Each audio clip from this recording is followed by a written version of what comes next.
Minuit. Minuit, c'est vite dit minuit, avec le décalage horaire à minuit quoi? Minuit ici, minuit où? Mais non, c'est minuit ici. Comment tu le sais, toi, minuit ici? C'est minuit ici. Allez, bonjour, bonsoir à tous. Petit sujet aujourd'hui, messieurs, simple ou pas simple, on verra.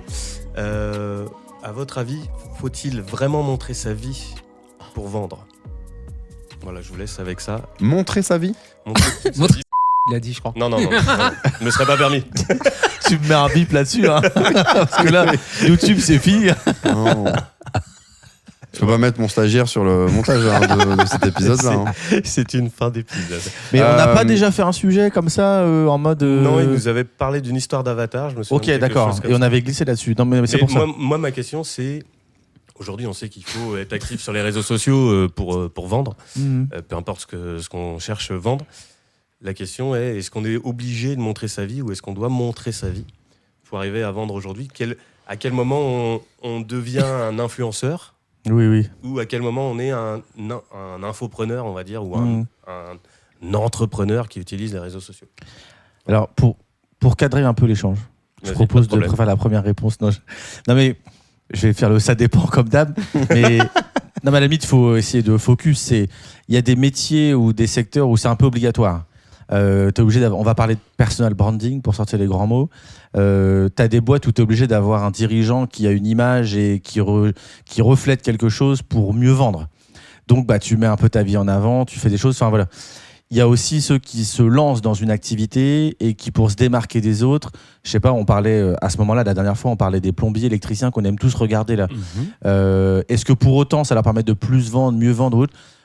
Je suis pas sûr, parce que du coup, ça les emmène dans un autre métier un peu. Est-ce que ça, c'est vraiment montrer leur vie? C'est plutôt montrer leur quotidien. Moi, quand je te dis montrer sa vie, c'est comme le frein d'influenceur, tu vois, parce que je vois certains entrepreneurs qui font ça, et qui vont montrer qu'aujourd'hui, ils sont allés à la piscine. Tu vois. Et j'ai une photo d'eux ou une vidéo d'eux en maillot de bain, et puis après, je les vois à la plage, ou alors je les vois avec leurs enfants, etc. C'est là où je voulais en venir. Du coup, si c'est dans le milieu de l'influence, on peut en discuter, je trouve ça OK. Si c'est en dehors du milieu de l'influence, bon, c'est accessoire. C'est ça ma question. Donc, dans le milieu de l'influence. À quel moment on met le curseur entre je passe finalement et je suis devenu un influenceur, et là, raconter ma vie et mon quotidien, y compris, je sais pas, pleurer même face caméra parce que mon chien est mort ou autre, tu vois, on le voit souvent chez certains influenceurs. Peut-être que ce serait bizarre avec un... Vous avez vu ça, non? L'autre qui a fait semblant que son chien était kidnappé, là. Ah, mais ça, c'est vieux, ça, ce truc, non? Il y a 2 mois, peut-être 3 mois, ouais. Ah non, je voyais ça plus. Vous avez pas vu ce truc de fou, là? Ok. Il y aura une petite anecdote à la fin. On suit pas les mêmes... En fait, il y a quand même un lien.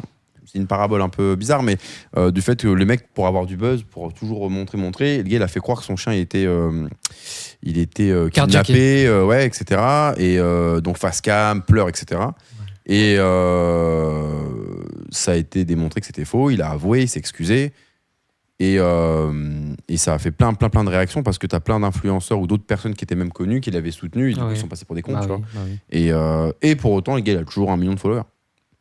Et j'ai dit, mais qui suit ces gens-là? Premier degré, c'est voilà. Et qui les paye? Alors du coup, pour moi, ça veut dire qu'on est dans le secteur pour des gens qui sont rémunérés d'une manière ou d'une autre, partenariat, visibilité, etc., en ayant le plus de vues et de communication. Après, peu importe ce qu'ils vendent, peu importe ce qu'ils mettent en avant, mais le fait de se mettre en avant et de vendre sa vie, t'es rémunéré sur la visibilité que tu partages, quoi. Oui, bien sûr.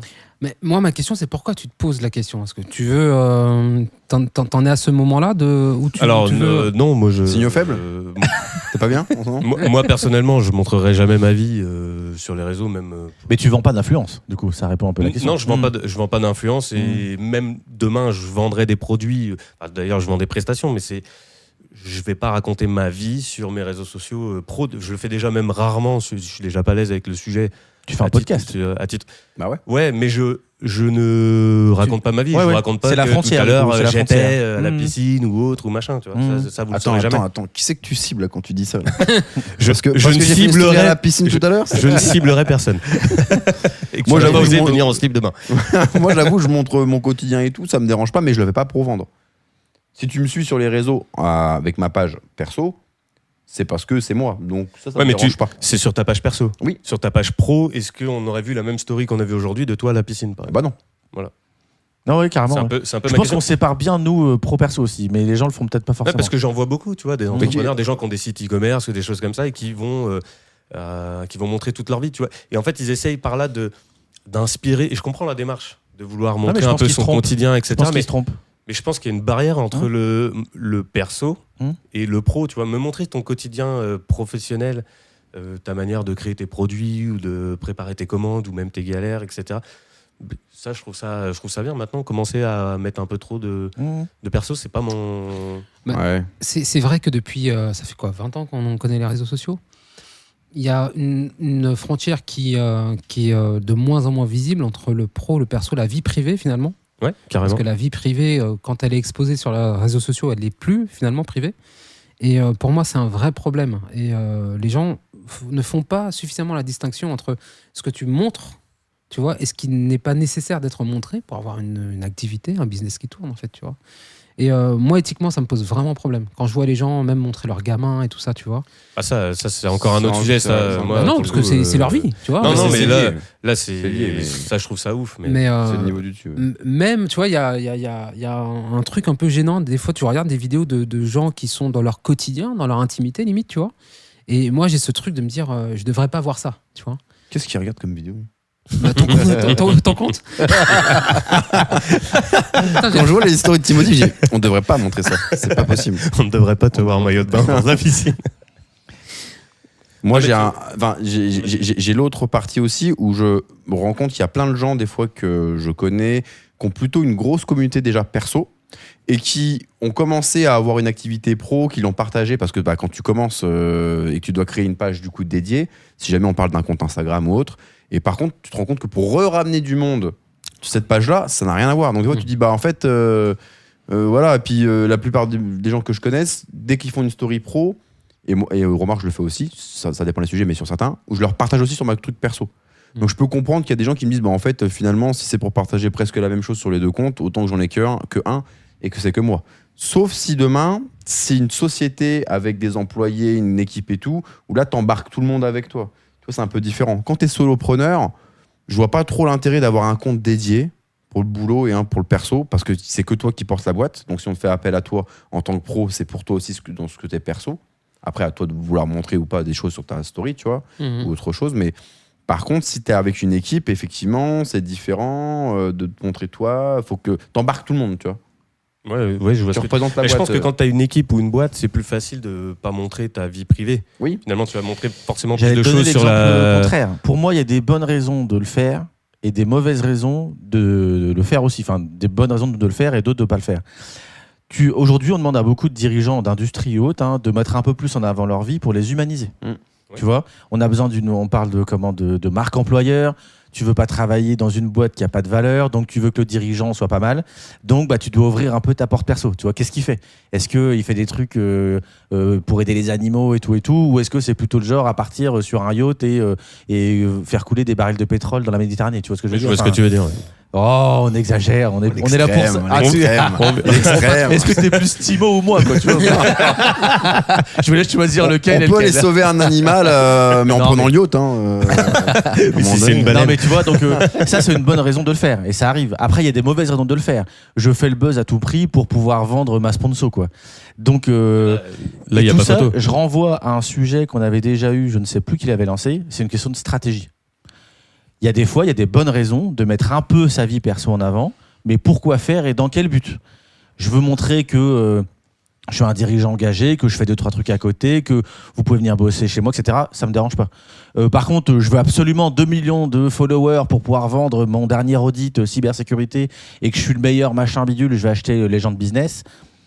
Bon, ouais, pas trop. Tu vois. Ok, je vois. Non, mais je vois ce que tu veux dire.